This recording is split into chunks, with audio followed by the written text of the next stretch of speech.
오늘 빌립보서 말씀 나누면서 주 안에서 기뻐하라 라는 제목으로 함께 하나님 말씀 나누도록 하겠습니다. 여러분, 최근에 그 마음속에서 형용할 수 없는 기쁨을 경험한 적이 언제인지 한번 가만히 돌아보시길 바랍니다. 지난주에는 기뻐하셨습니까?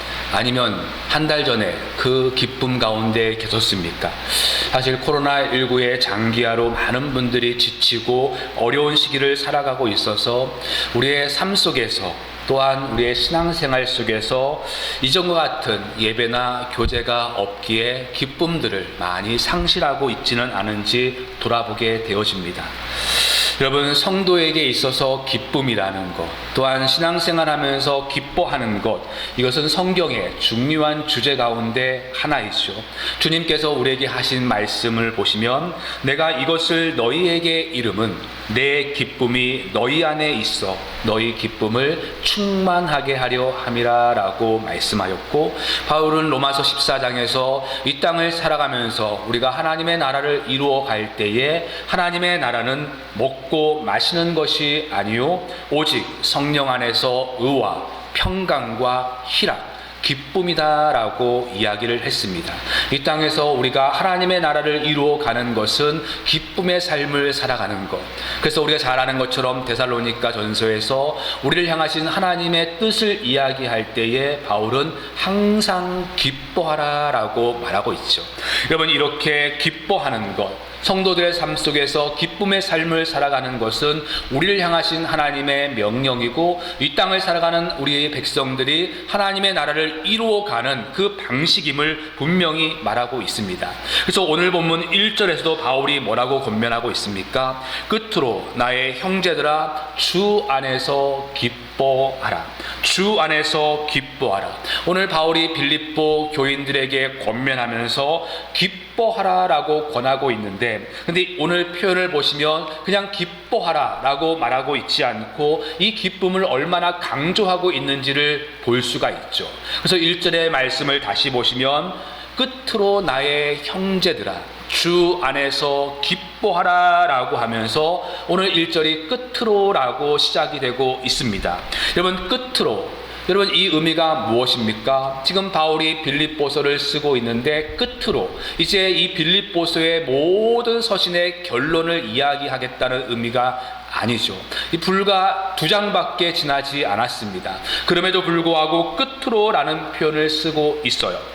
여러분, 사도 바울의 서신을 보면 이 표현을 종종 사용하는 것을 보게 되어지는데, 바울이 이 표현을 쓸 때는 항상 주의를 집중하기 위해서, 중요한 주제를 다루어 가기 위해서 그 성도들에게 이 주의를 집중하기 위해서 끝으로 라는 표현을 종종 쓰는 것들을 보게 합니다. 그러니까 서신을 마감하려는 의도가 아니라 지금 사도 바울이 빌립보 교인들에게 중요한 이야기를 하기 위해서 이 주의를 집중하기 위해 끝으로 라는 표현을 쓰고 있어요. 뿐만 아니라 1절 하반절에 다시 보시면 너희에게 같은 말을 쓰는 것이 내게는 수고로움이 없고 너희에게는 안전하니라 라고 말하고 있습니다. 너희에게 같은 말을 쓰는, 이 기뻐하라는 이 말을 내가 반복하고 반복해도 나는 전혀 수고롭지 않다라고 이야기하고 있습니다.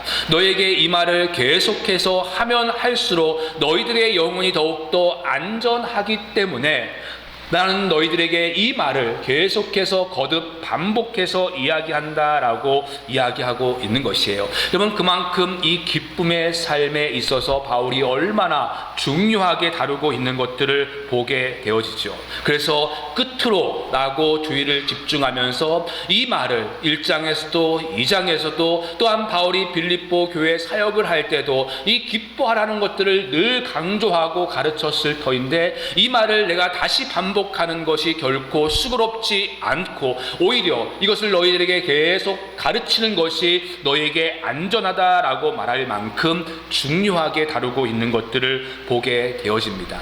여러분, 이렇게 기뻐하는 삶, 이것은 빌립보서의 주제일 뿐만 아니라 이 땅에 하나님의 백성들이 하나님의 나라를 이루어 가는, 하나님의 뜻을 성취해 가는 방식 가운데 하나임을 보게 되어져요. 여러분, 그러면 질문은, 우리에게 해야 될 질문은 이것이죠. 어떻게 우리가 이 기쁨의 삶을 살아갈 수 있는가? 바울이 이 빌립보서를 쓸 때에 그가 로마 감옥에 갇혀 있음에도 불구하고 나는 기뻐하고 너희도 기뻐하라 라고 말하고 있는데, 왜 우리는 우리의 삶 속에서 바울과 같은 상황이 아님에도 불구하고 기쁨을 잃어가고 있는가? 신앙생활을 하면서 왜 점점 그 기쁨들이 상실되어져 가고 있는가? 여러분, 오늘 이러한 질문에 바울은 우리에게 한 단어로 설명을 해주고 있습니다. 우리 다시 한번 1절 말씀 읽어보실까요? 시작. 끝으로 나의 형제들아, 주 안에서 기뻐하라. 너에게 같은 말을 쓰는 것이 내게는 수고로움이 없고 너에게는 안전하니라. 여러분, 바울은 우리에게 기뻐하라 라고 말하면서 그 앞에 전제로 주 안에서 기뻐하라 라고 이야기하고 있습니다. 여러분, 성도의 기쁨은 세상에 주는 기쁨과 다름을 분명히 강조하고 있는 것이죠. 세상의 기쁨은 환경이나 조건에 의해서 그 기쁨들이 찾아오게 되어집니다. 아이들이 학교에서 좋은 성적을 오르게 되어지면 부모들은 기뻐하게 되어지고, 직장에서 승진하고 사업이 잘 되게 되어지면, 환경이 좋아지게 되어지면 기쁨의 삶을 살게 되어져요. 세상이 주는 기쁨은 환경과 관련되어 있는데, 오늘 성도의 기쁨은 이 환경이 아닌 주 안에서 기뻐하는 것이다 라고 이야기하고 있습니다. 주 안에서 기뻐하는 것. 여러분, 그렇다면 주 안에서 기뻐한다는 의미가 무엇이겠습니까? 세상은 환경에서 오는 기쁨이라고 이야기하는데, 오늘 성도의 기쁨은 주 안에서 기뻐하라, 주 안에서 기뻐하는 것이 과연 무엇일까? 이것을 바울이 2절과 3절에서 그 의미가 무엇인지를 말해주고 있는데, 2절에 보시면 주 안에서 우리가 기뻐하기 위하여서 삼가야 될 세 가지를 먼저 언급하고 있는 것들을 보게 되어져요. 주 안에서 우리가 기뻐하기 위해서 삼가야 될 것, 하지 말아야 될 세 가지를 강조해서 이야기하고 있죠. 개들을 삼가고 행악하는 자들을 삼가고 몸을 상해하는 일을 삼가라라고 말하고 있습니다. 여러분, 바울이 이 말을 빌립보 교회에 할 때에 이 말을 하는 신학적인 배경을 좀 이해할 필요가 있을 것 같아요. 우리가 아는 것처럼 빌립보 교회는 바울의 2차 선교 여행 때에 세워진 첫 번째 교회입니다. 근데 바울이 이 2차 선교 여행을 하는 그 전에 1차 선교 여행을 마무리하고 그 사이에 예루살렘에서 무엇이 있었냐면 예루살렘 공의회가 개최가 되어지죠. 왜냐하면 바울과 바나바의 1차 선교 여행을 통해서 많은 이방인들이 교회 안으로 들어오기 시작했기 때문에 그렇습니다. 우리가 아는 것처럼 처음 교회는 유대인들로만 구성이 되어 있었습니다. 유대인들로만 구성된 교회 안에 바울과 바나바의 1차 선교 여행을 통해서 많은 이방인들이 이제 교회 안에 들어오기 시작을 한 것이에요. 그러다 보니까 이제 유대인들만 모여서 교회를 이루다가 이방인들, 그 문화와 관습이 전혀 다른 이방인들이 이제 예수를 믿기 시작하면서 교회 안에 들어오면서 그 교회 안에는 많은 갈등과 어려움들이 생기기 시작을 하게 되어지는 것이에요. 유대파 기독교인들이 볼 때에 이 이방인 기독교인들은 여전히 부정한 음식을 먹고 있고 할례도 받지 않은 여전히 부정한 모습으로 보였기 때문에 그렇죠. 그래서 예루살렘 공의에서 이제 이 문제로 인하여서 회의가 열리게 되어지는데, 이때 예루살렘 공의회의 공식적인 결론은 우상의 더러운 것과 그리고 목매어 죽인 것과 그리고 음행, 이 세 가지를 제외하고는 이제 이방인 기독교인들을 괴롭히지 말아야 될 것이다 라고 결론을 내리게 되어집니다. 즉, 하나님께서는 유대인뿐만 아니라 이방인들도 태초로 하나님의 백성으로 선택하셨고, 이제 바울과 바나바가 가르쳤던 믿음으로 구원을 얻는다는 것들을 이 예루살렘 공의에서 결론을 내린 것이에요. 유대인이나 헬라인이나 이방인이나 관계없이 구원은 오직 예수 그리스도를 믿는 믿음에서 이제 구원을 받는다고 확정을 한 것입니다. 다만 이 이방인들에게는 우상과 그리고 목매어 죽이는 일과 음행, 이 세 가지는 이제 이방인 기독교인들에게 금해야 된다라고 이야기하고, 나머지 음식에 대한 문제나 할례에 대한 문제나 유대인들이 그동안 지켜왔던 종교적인 모든 규례들을 통하여서 이들을 괴롭히지 말아야 된다라고 공식적으로 결론을 낸 것이에요. 이제 그 결정을 가지고 이제 이방인이나 유대인이나 관계없이 모든 사람은 믿음으로 구원을 받게 되어지고, 이제 이방인들에게 할례나 혹은 음식 먹는 일에 있어서 전혀 그들을 괴롭히지 말아야 될 것이라는 이 공식적인 결론을 가지고 2차 선교 여행을 바울은 떠나게 된 것입니다. 그리고 그 첫 선교지로 빌립보 교회가 되어지죠. 여러분, 하지만은 유대인들의 입장에서 생각해 볼 때에 이 결정이 사실은 결코 쉽지 않은 결정이라고 저는 생각이 들어요. 저는 충분히 유대인들의 기독교인들의 입장도 이해할 수 있을 것 같습니다. 사실 유대인들이 얼마나 경건하게 살았습니까? 얼마나 착실하게 살았어요. 우리는 유대인들 혹은 바리새인들 하면 자꾸 욕을 하지만은 사실 바리새인만큼 그렇게 철저하게 사는 사람도 없습니다. 물론 하나님 앞에서 위선적인 모습이 있긴 하지만은 이들이 위선됨이 있다라는 것은 그만큼 그들이 열심을 보였다는 의미일 것입니다. 속으로는 그 속에 가증한 것들이 있지만은 겉으로는 정말로 진실되게 보이기 위해서 그렇게 노력을 해왔다는 것이에요. 그래서 일반적으로 사람들이 생각해 볼 때 유대인들, 특별히 바리새인들의 열심과 종교적인 헌신은 다른 사람들이 볼 때 정말로 경건해 보이고 정말로 하나님의 열심이 남달라 보였을 것입니다. 일주일에 2번씩 어떻게 금식을 매번 할 수 있겠어요? 모든 수입의 11조를 내는데 자기 집에서 기르는 채소의 11조까지 낼 만큼 그들은 철저하게 구별을 했습니다. 모든 날에 있어서 금요일 저녁이 되어지면 안식일을 지킵니다. 여행도 가지 않고 1km 이상은 걷지도 않고 철저하게 안식일을 구별하는 모습들, 말씀에 대한 열정들, 여러분 이것은 정말로 대단한 열정이고, 그리고 그들 스스로도 자부심이 있었을 것입니다. 하나님의 말씀을 암송하고 철저하게 율법에 제시하고 있는 것들을 지켜내기 위한 몸부림에 있어서 정말로 그들이 자부심이 있었을 것이에요. 믿음으로 구원을 받는다는 것, 이들이 기독교인이 되면서 믿음으로 구원을 받는다는 것 인정하겠지만은 그래도 자신들의 열심과 노력이 구원의 이유가 되지는 않겠지만은 남다른 그 열심들을 남들에게 자랑도 하고 싶었을 것이고, 그리고 그러한 열심들이 남들에게 칭찬과 인정을 받기를 원했을 것이에요.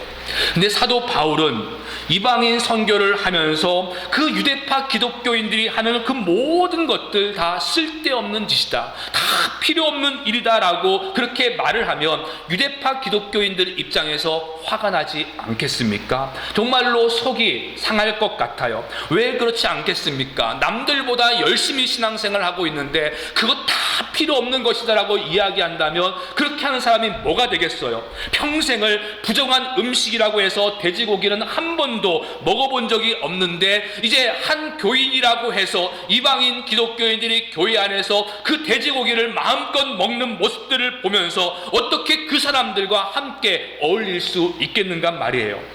그래서 유대파 기독교인들은 이제 부정한 음식들은 교회 안에서 먹을 수 없다고 주장을 했을 것이고, 이방인 기독교인 너희들도 믿음으로 구원을 받는 것 알겠지만은 그래도 이제 율법에 준하는 그 근거들을 행해야 될 것이고 할례도 행해야 될 것이라고 강조를 했을 것입니다. 이로 인하여서 유대파 기독교인들과 헬라파 기독교인들, 이방인 기독교인들 사이에 계속적인 문제가 있었을 것이에요. 그래서 바울은 그러한 유대파 기독교인들을 염두에 두면서 우리가 주 안에서 기쁨을 누리기 위해서 세 가지를 금해야 된다라고 이야기하는데, 사실 이 첫 번째가 우리에게는 사실 충격적이죠. 첫 번째가 무엇입니까? 개들을 삼가라라고 말하고 있습니다. 여러분, 개들을 삼가라고 했을 때 이 개들이 누구입니까? 바로 유대파 기독교인들을 이야기하고 있어요. 여러분, 유대파 기독교인들을 향해서 개들이라고 이야기하고 있습니다. 이건 굉장히 인격 모독이에요. 이런 이야기들을 유대인 기독교인들이 들으면 바울이 아니라 예수님이라 할지라도 정말로 화가 날 것 같습니다. 자기와 의견이 다르다고 해서 그렇게 표현할 필요까지 있을까라고 생각이 들어요. 근데 여기에 개들을 삼가라라고 할 때에 우리 한국 문화에서는 이것이 욕이 되어지고 인격적인 모독이 되어지겠지만은, 오늘 이 표현을 바울이 쓸 때에 이것은 종교적인 의미에서 쓰고 있습니다. 종교적인 의미에서 부정하고 더럽다는 뜻에서 유대인들은 이방인들을 개라고 불렀죠. 이들은 종교적으로 늘 부정하다. 그래서 마가복음에 보시면 수로보니게 여인이 예수님에게 찾아와서 자기의 자녀를 고쳐달라라고 이야기할 때에 예수님께서 하셨던 말씀이 무엇입니까? 자녀의 떡을 개에게 줄 수 없다라고 이야기를 했어요. 자녀의 떡을 개에게 줄 수 없다. 저는 이것이 예수님의 입장을 이야기하고 있는 것이 아니라 유대인들이 이방인들을 그렇게 부르고 있다는 것입니다. 유대인들이 너를 개라고 부르지, 너는 종교적으로 부정하다고 이야기하지, 그렇게 유대인들이 부정하다고, 종교적으로 부정하다고 부르는 너에게 은혜가 가당치나 하겠느냐라는 그 의미를 담고 있어요.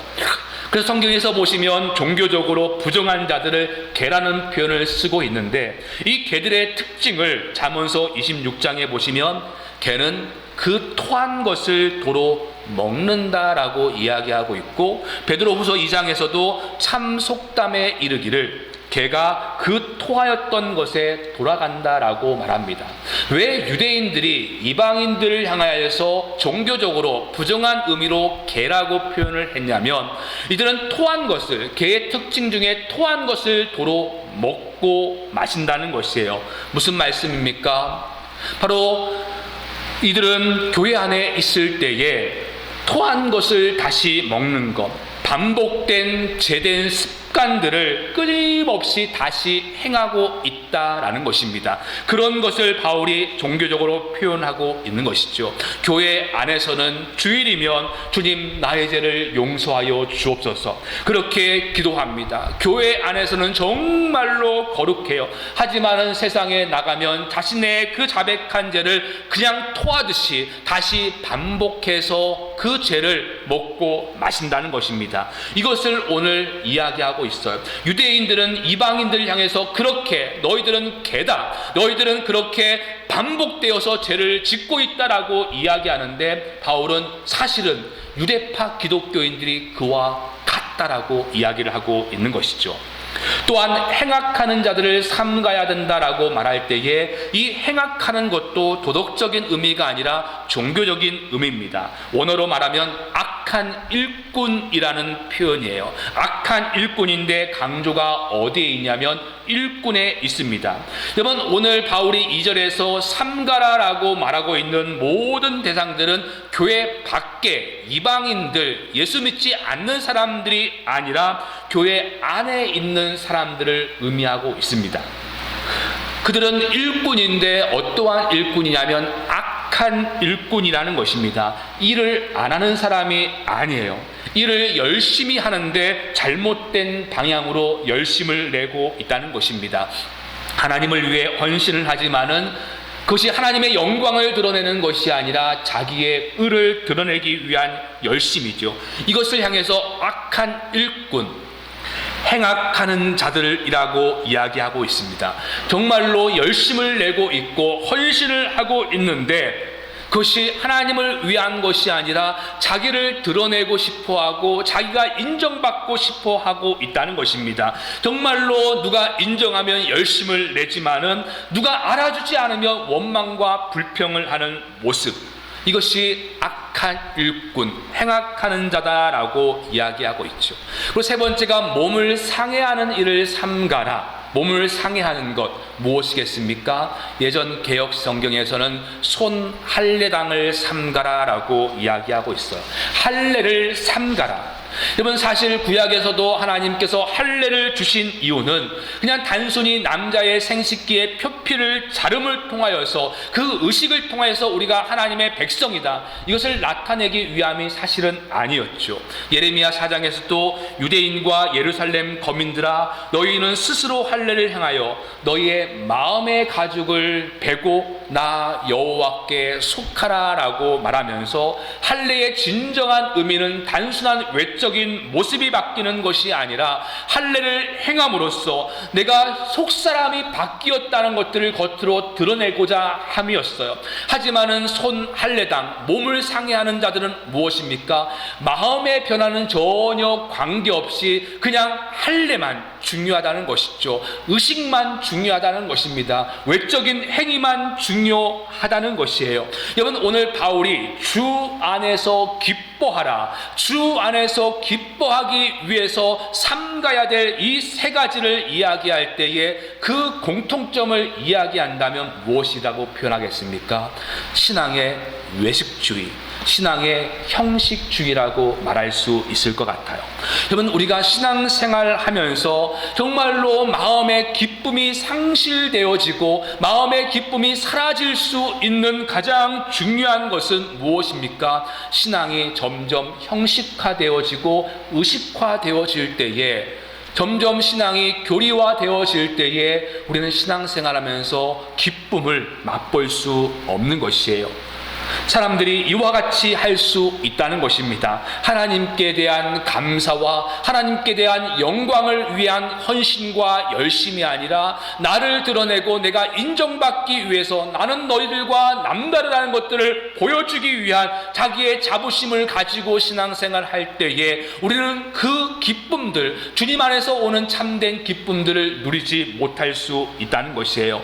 여러분, 돌아보세요. 왜 우리가 신앙생활 하면서 기쁨을 잃어버리고 있는가? 우리가 이와 같이 신앙생활 할 수 있기 때문에 그렇다는 것이죠. 개들과 같이 토한 것을 반복하여 먹고 마십니다. 한 주간 세상을 살아가면서 그 죄를 먹고 마시며 하나님의 말씀과는 전혀 관계없이 그렇게 살아가고 있어요. 또한 교회 안에서도 열심과 헌신을 내지만은 그것이 하나님의 영광과 하나님의 은혜에 대한 감격과 감사가 아니라 그 형식적이고 그전부터 해왔던 것이고, 그래서 그렇게 하지 않은 사람들을 정죄하며 나는 너희들과 다르다는, 그래서 인정과 자격을 얻기 위해서 나아갈 때에 신앙의 내용보다는 형식에 치우치게 되어질 때에 우리는 그 신앙생활에서 기쁨을 맛볼 수가 없다는 것이죠.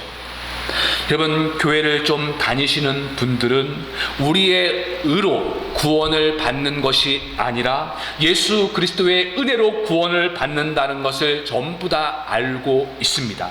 우리의 의로 구원을 받는다고 생각하는 사람들은 아무도 없을 것이에요. 다 알아요. 다 아는데 그럼에도 불구하고 우리는 거기에다가 자꾸 우리의 의를 더하고 싶어 하죠.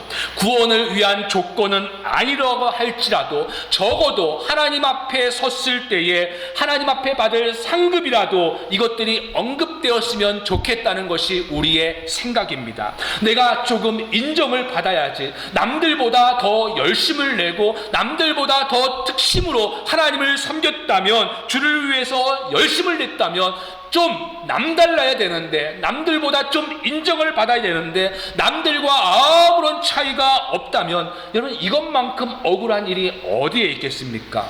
그럼 뭐하러 열심을 내겠어요? 열심을 내도 다른 사람과 차별이 없다면 열심을 낼 이유가 없죠. 적어도 상급과 보상에 있어서 어느 정도 차이가 있어야 된다고 우리는 생각을 합니다. 그렇게 생각을 하다 보니까, 그렇게 그것이 굳어지다 보니까 열심을 내면서도 신앙생활의 기쁨이 사라지게 되어지는 것이에요.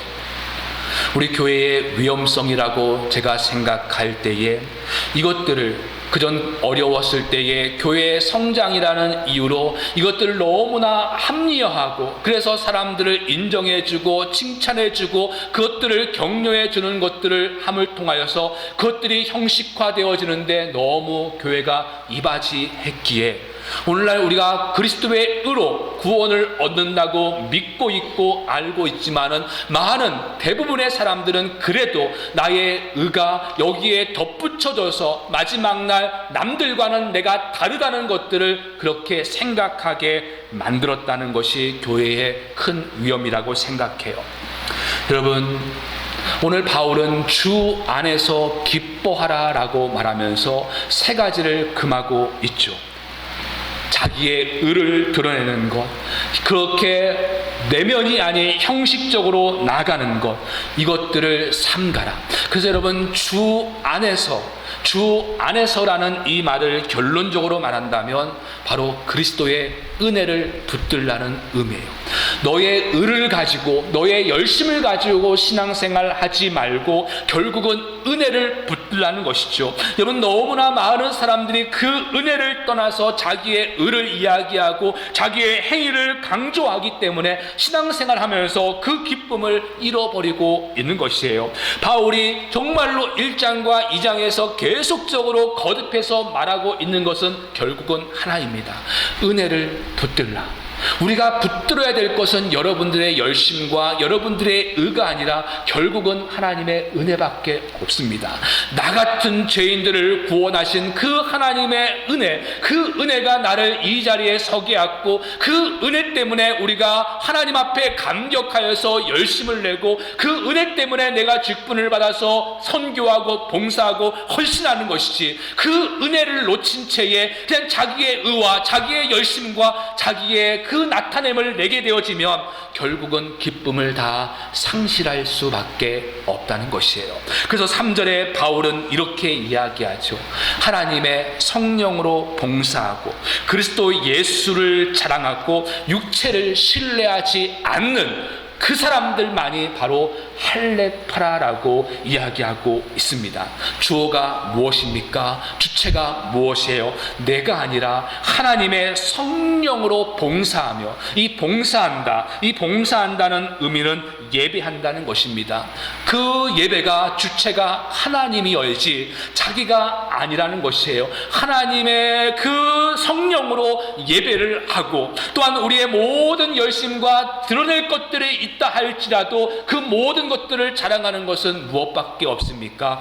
그리스도 예수만을 자랑하고 너희들의 육체, 너희들의 그 자격들, 너희들의 외적인 열심들, 이것들을 드러내는 것이 아니라 이것들을 신뢰하지 않는 우리가 곧 진정한 할례파라라고 이야기를 하고 있는 것이에요. 결국은 은혜를 붙들라는 것이에요. 은혜가 놓고 은혜를 붙들지 않고 그렇게 신앙생활 하게 되어질 때에 우리는 기쁨을, 아무리 열심을 내고 아무리 종교적인 열정을 가지고 있다 할지라도 그 기쁨을 누리지 못하게 된다라고 말하고 있습니다. 여러분, 우리가 이 자리에 서 있는 것, 또한 하나님의 백성으로 헌신할 수 있는 것, 그것은 은혜밖에 없죠. 은혜 때문에 우리가 서게 된 것입니다. 그래서 우리가 돌아가야 될 것이고 우리가 붙잡아야 될 것은 결국은 주님이 우리에게 행하신 그 은혜입니다. 그래서 그 은혜로 인하여서 은혜 받은 자답게 살아가야 되어지는 것이고 그 은혜가 우리를 다시 한번 일어서게 하는 것입니다. 여러분, 우리가 살아가는 동안, 특별히 신앙생활 하는 동안 이 기쁨을 맛볼 수 있고 누릴 수 있기를 간절히 소망합니다. 환경이 나아져서 오는 기쁨이 아니라 주 안에서 얻어지는 기쁨, 주님이 나에게 주시는 그 은혜 때문에 얻어지는 기쁨, 주님이 나에게 베푸신 그 은혜를 생각하며 그 은혜를 붙들기 때문에 누릴 수 있는 기쁨들이 저와 여러분들 속에 가득할 수 있기를 간절히 소망합니다. 다시 한번 기도하실까요?